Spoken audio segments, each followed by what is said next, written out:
தூத்துக்குடி மாவட்டம் திருச்செந்தூரில் சுமார் 9 மணி நேரம் பெய்த தொடர் கனமழையால் சிவன் கோவிலுக்குள் மழைநீர் புகுந்து குளம் போல் காட்சியளிக்கிறது. அந்த காட்சிகளையும் பார்த்து வருகிறோம். விவரங்களோடு இணைகிறார் நம்முடைய செய்தியாளர் சதீஷ், அங்கு தற்பொழுது மழை நின்றுவிட்டதா? அந்த தண்ணீரை அப்புறப்படுத்துவதற்கான நடவடிக்கைகள் எதுவும் எடுக்கப்பட்டு இருக்கிறதா? விவரங்கள். வணக்கம்.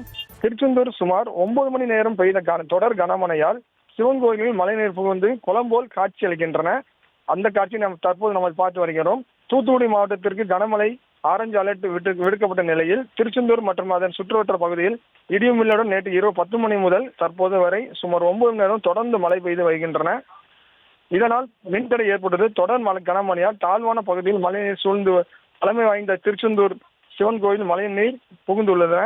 இதனால் கோவில் குளம் போல் காட்சியளிக்கின்றன.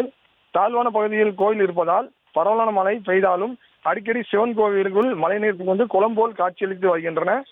திருச்செந்தூர் சுப்பிரமணிய சுவாமி கோயில் கட்டுப்பாட்டில் உள்ள இந்த சிவன் கோவிலில் மழைநீர் வடிகால் சீரமைத்து மழைநீர் வெளியேற நடவடிக்கை எடுக்க வேண்டும் என்று பக்தர்கள் மற்றும் ஆன்மீகவாதிகள் கோரிக்கை விட்டுள்ளனர்.